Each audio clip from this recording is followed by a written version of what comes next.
el tema es que las leyes en este momento no te permiten hacer lo que tenemos que hacer. Y respecto a lo que tú señalas, tiene que pasar todo un proceso. Por eso es que te reitero, estamos proponiendo un proyecto de ley para que todo lo que tú estás señalando y has pensado seguramente se pueda hacer de manera legal, para que el Estado tenga el poder, por ejemplo, de cancelar la autorización de las empresas que contaminen, para que éstas no utilicen digamos, las cantidades de dinero que usan para reparación como para deducirlo de impuestos. Estamos conectados vía Zoom con Modesto Montoya, el ingeniero Modesto Montoya, ministro de Ambiente. Muy buenos días, Modesto. Hola, Nicolás. No soy ingeniero, soy doctor en física nuclear y en gobierno y política pública. Mejor aún, mi querido Modesto, que es un ejemplo, yo siempre lo digo porque la gente, yo descubrí tu historia, me acuerdo, Modesto, creo que fui el primer periodista que contó la historia de un pastor de ovejas que había terminado trabajando en una central nuclear en Francia. Ese era Modesto Montoya. Gracias a la educación, ¿no? O sea, el papel liberador de la educación. Pero ahora eres ministro de Ambiente, estás enfrentado a un tremendo problema, Modesto, que es el de Repsol. ¿Qué hacemos con Repsol? ¿Qué está haciendo el gobierno con Repsol? Bueno, tú has descrito muy claramente lo que es el Estado, ¿no? Desarticulado, sectorizado, etcétera. Entonces, como Ministerio del Ambiente, tenemos limitado nuestra acción al aspecto ambiental, científico, tecnológico. ¿Qué quiere decir eso? Asegurarse que las empresas no contaminen, que vaya todo normal con los indicadores que se pueden medir. Y si es que no cumplen las reglas, las normas del ambiente, pues esas tienen que ser penalizadas, sancionadas, con multas, y también tenemos un contralor ambiental que puede iniciar juicios civiles para hacer pagar a la empresa todo lo que le ha costado a la gente, a la fauna, a la flora, es decir, que repare todos los daños y que regrese a lo anterior. Esa es la función del Ministerio del Ambiente y en eso estamos. Pero, como tú has señalado, hemos recibido un Estado totalmente, hecho como para que las cosas se hagan difíciles. Por ejemplo, si nosotros quisiéramos ayudar a la gente, que es nuestra voluntad, por supuesto, que ha sido afectada, en primer lugar tenemos que contar con unas normas que nos permitan sacar plata de la caja. Eso no se puede hacer automáticamente. Como me hubiera gustado decir, bueno, póngase tanta cantidad de plata para los pescadores, la gente que trabaja en turismo, para ayudarlos mientras que no trabajan. No se puede. El Estado está maniatado. Por eso es que el Ministerio del Ambiente ha declarado en emergencia ambiental y también solicita al Congreso poderes legislativos para precisamente dar las normas que nos permitan inmediatamente ayudar a la gente que ha sido afectada. No nos permite este Estado ha sido hecho aparentemente para no ayudar a la gente. Claro, pero no solamente eso. ¿Qué se va a hacer? Se va a dar bonos por una sola vez, 1.000 soles.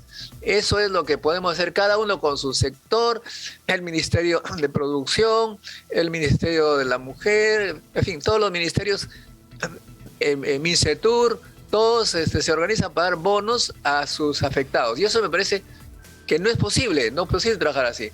Por eso es que estamos proponiendo esta ley que permita al Estado controlar los recursos para ayudar inmediatamente a los afectados. Sin embargo, debemos decir también que la ley no nos permite exigir a la empresa, ¿no es cierto?, que pague los daños cuando un chofer, hiere por accidente a un transeúnte. Este tiene que ir inmediatamente a la clínica, etcétera, etcétera, y el Estado tiene que hacerse cargo, pero luego tiene que pagar los daños, el culpable.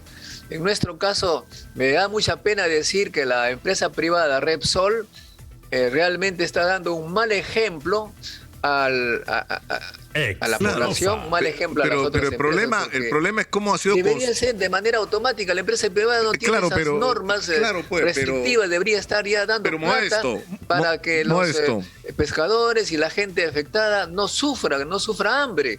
El Estado no lo puede hacer porque, como digo, las normas lo maniatan. Tenemos un Estado maniatado. ¿Por qué la empresa privada no acude a hacerlo? Yo le pregunto a ustedes, los periodistas deberían preguntarle porque se han acostumbrado a eso, Modesto, permíteme. A la gente para que viva y no sufra y no sé si me escucha, Modesto. ¿Por qué no hace eso la empresa? Nosotros haremos lo que sea posible, pero luego, por supuesto, a través del Contralor Ambiental, del Procurador Ambiental, inicie los juicios civiles para que después pague, pero ya será tarde, como tú podrás imaginar. De modo que, por otro lado, mira, tenemos que hacer análisis de científicos de los daños, los contaminantes, etcétera, etcétera. Y ya lo he denunciado mucho antes de esta responsabilidad, que nosotros necesitamos un Ministerio de Ciencia y Tecnología, porque no es posible que haya una crisis y yo tenga que estar coordinando con todos los sectores que tienen pequeños laboratorios aislados entre ellos, tener convenios para colaborar y decir una especie de desarticulación totalmente ineficiente. Indecopi me acaba de decir que ni siquiera tiene un laboratorio para analizar cuando se le denuncia que alguien está con cosas que hay que analizar. No tiene laboratorio. Me acuerdo que yo cuando apoyé a Fujimori y le dije hay que fortalecer Indecopi para hacer análisis, me dijeron, bueno, no es posible, vamos a cerrar Indecopi, el laboratorio, vamos a poner abogados para ver que no se copien las patentes de los norteamericanos, grosso modo. Entonces tuve que dar la mano, agradecer y inmediatamente me puse en la oposición. Es decir, Modesto, creo que no me escuchas. Y hay que reconstruirlo, como tú lo has señalado, hay que reformar el Estado y eso obviamente toma bastante tiempo. Ya, Modesto, ahora sí me escuchas. No sé si me escuchas. Bueno, yo te escucho, te he escuchado casi media hora hablando sobre la situación. Bien, ya estamos estamos empatados, ahora vamos a desempatar. Ya.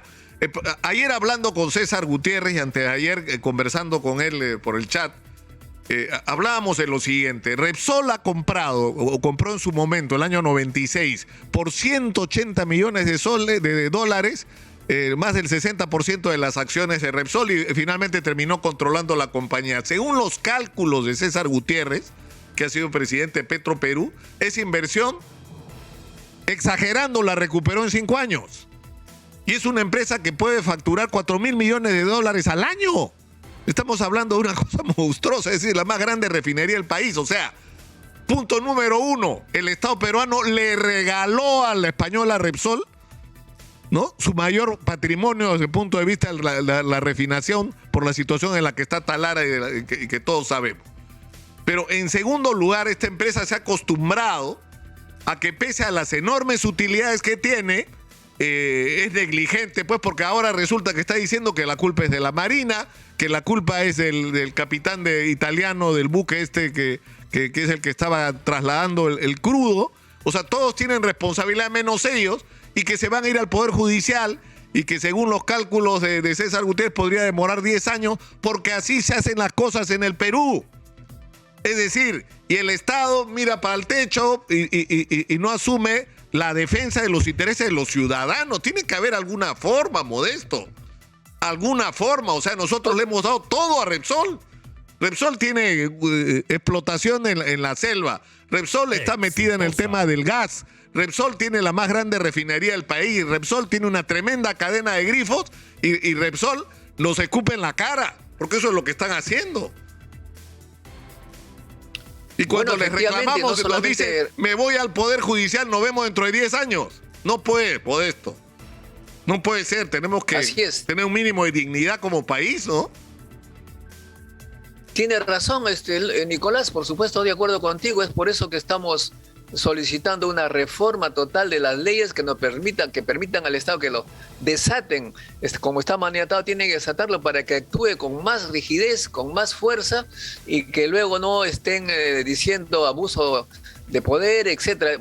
Y lo que tú señalas es muy importante porque el Repsol debe darse cuenta y también las otras empresas que provocan desastres o contaminación, debe darse cuenta que están jugándose un poco la suerte contra las instituciones, pero también contra la sociedad civil. La sociedad civil muchas veces reacciona y nosotros como Estado tenemos que estar controlando a ambos lados, la empresa que no contamine, que no sea abusivo, y por otro lado a la sociedad civil que no destruya digamos, a veces los mecanismos de transporte, etcétera.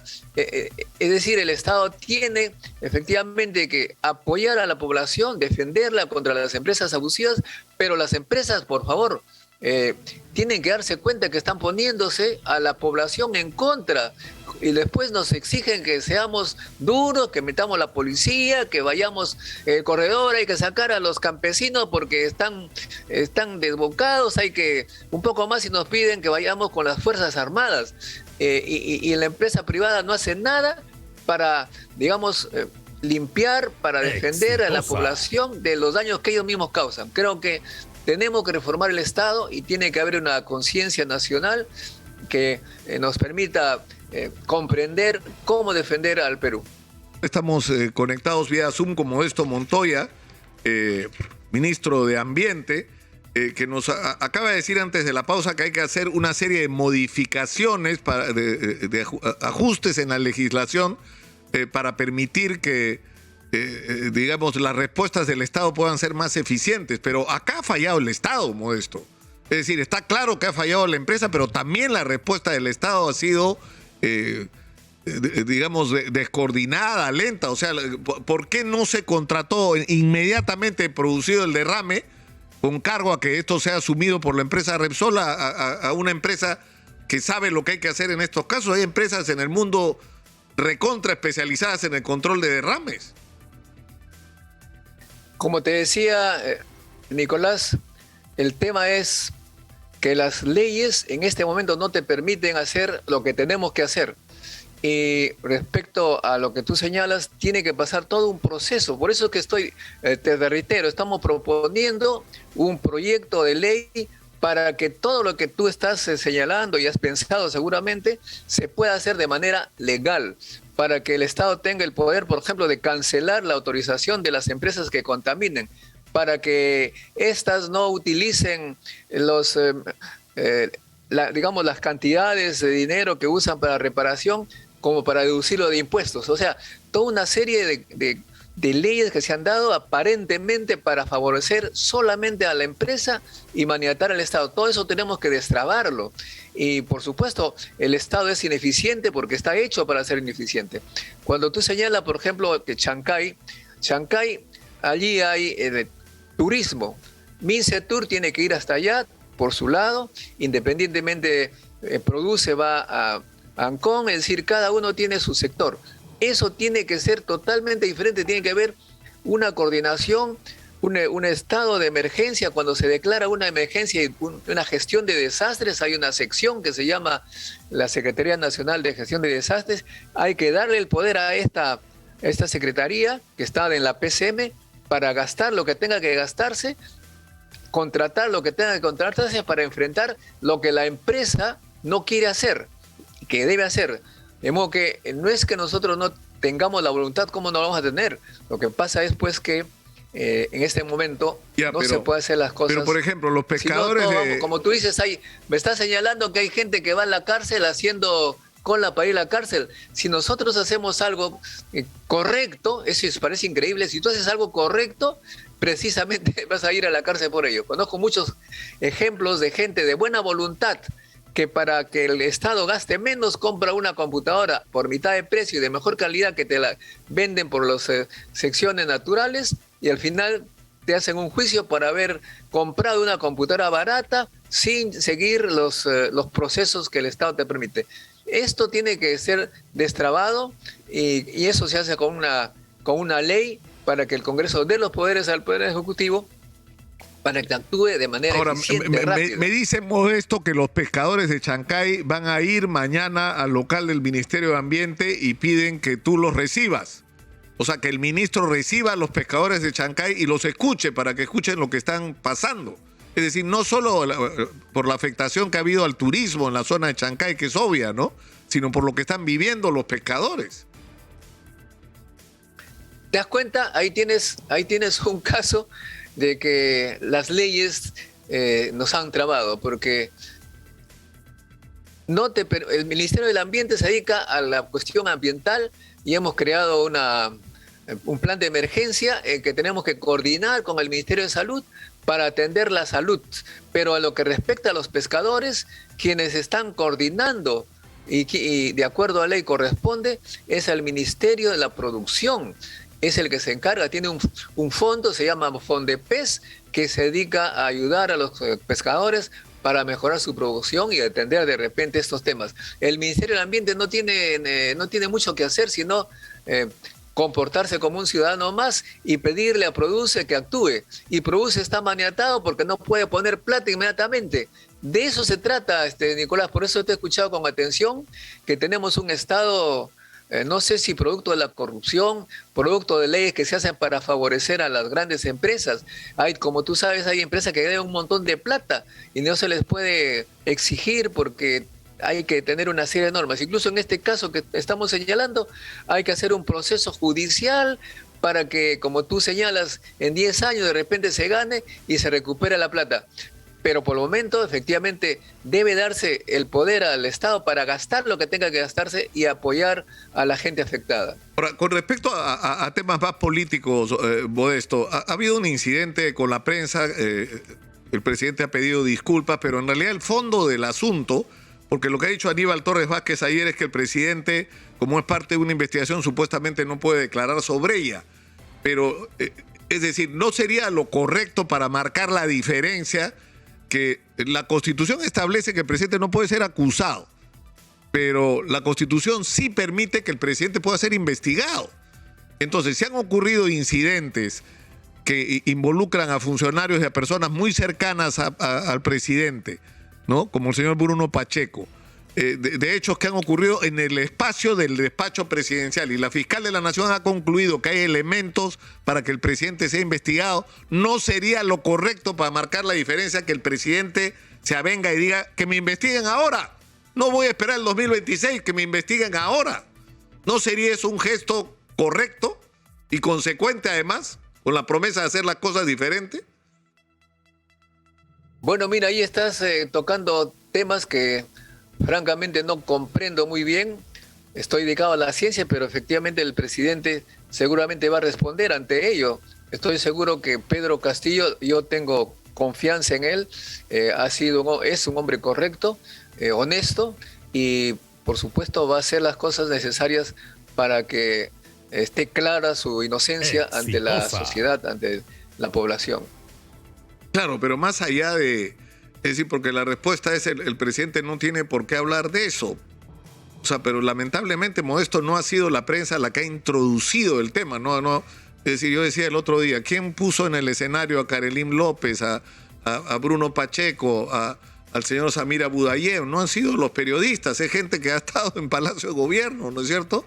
Y en algunos casos demasiado y en algunos casos con demasiado poder, aparentemente de decisión. Yo he conversado, primero que nada, para mí tengo la impresión de vivir en dos mundos paralelos, uno el que yo veo y otro es el que escucho de vez en cuando en la prensa, ¿no? Por ejemplo, me dicen que hay asesores que son los que deciden, gobiernan y yo francamente solamente he hablado con el presidente, con él directamente, ¿no? Ayer justamente hablamos. Y cuando yo le digo, le paso esta inquietud de la prensa, de gente que aparentemente, porque no se le puede tampoco decir que es culpable mientras no se le juzgue, ¿por qué esta gente ha sido nombrada de esa manera? Él dice, mira, yo no tengo en la mente todo lo que han hecho la gente que viene, que me ha apoyado. Y o sea, no es que él esté nombrando personas a propósito o tales, sino que es la gente que no dice, y él ha señalado y ha preguntado y ha demandado públicamente que todos aquellos que se le acercan, que sean sinceros y digan todo su pasado. Y eso obviamente es muy difícil saberlo, ¿no? En mi caso, por ejemplo, hasta ahora no designo personas con responsabilidad porque tiene que haber una investigación muy compleja para saber si alguien tiene un pasado raro.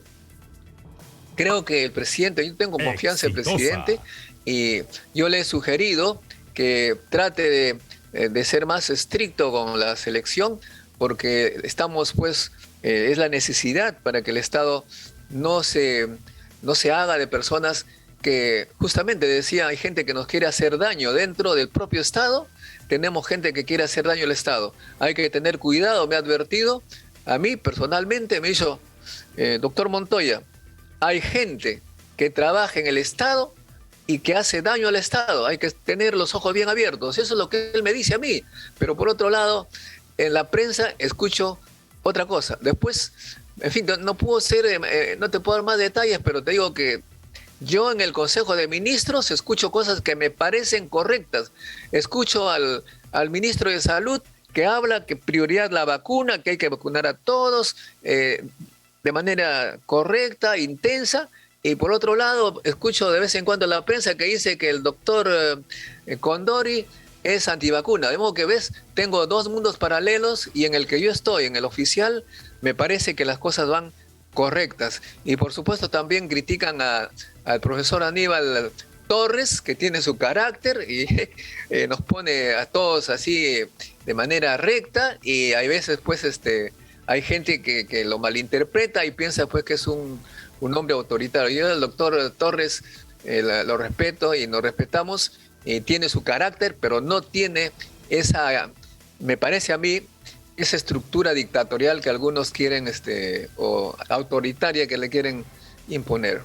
Modesto, te agradezco pero, mucho. Nicolás, yo quisiera decirte una cosa, por favor, si me permites. Contigo nos hemos conocido, pues nos conocemos de hace muchísimo tiempo, ¿no? Y efectivamente los gobiernos nos han acostumbrado a cosas increíbles. Y a veces que a mí me dan, en lugar de dar cólera, me dan risa. Me acuerdo que en un gobierno de un presidente que en paz descanse, yo me opuse tremendamente a que haya gente que ingrese por la ventana sin la capacidad al Instituto Peruano de Energía Nuclear. Yo era contratado, no era nombrado. Y yo tenía la más alta calificación de lejos al resto de personas que estaban pasando por allí. Y de repente llega una cantidad muy grande de personas que sin haber pasado por un examen directamente a nombradas. Y todos mis practicantes, toda la gente que estaba contratada para callar, para, digamos, contentar a la gente, ustedes también serán nombrados, pero también a esta gente que viene. Al único que no nombraron, imagínate, al único que no nombraron, es a tu amigo Modesto. ¿Por qué? Porque se opuso a esa política. Y a mí me dio risa, ¿no? Claro, pero está claro, Modesto, el problema es que eso ha pasado siempre, y la promesa del profesor Castillo es que eso no iba a pasar ahora. Pero ya tendremos oportunidad de seguir conversando. Vamos a estar atentos a tu encuentro con los pescadores de Chancay el día de mañana. Modesto, yo creo que es muy importante que los recibas. Te agradezco mucho por esta comunicación, ha sido muy gentil. Muy buenos días.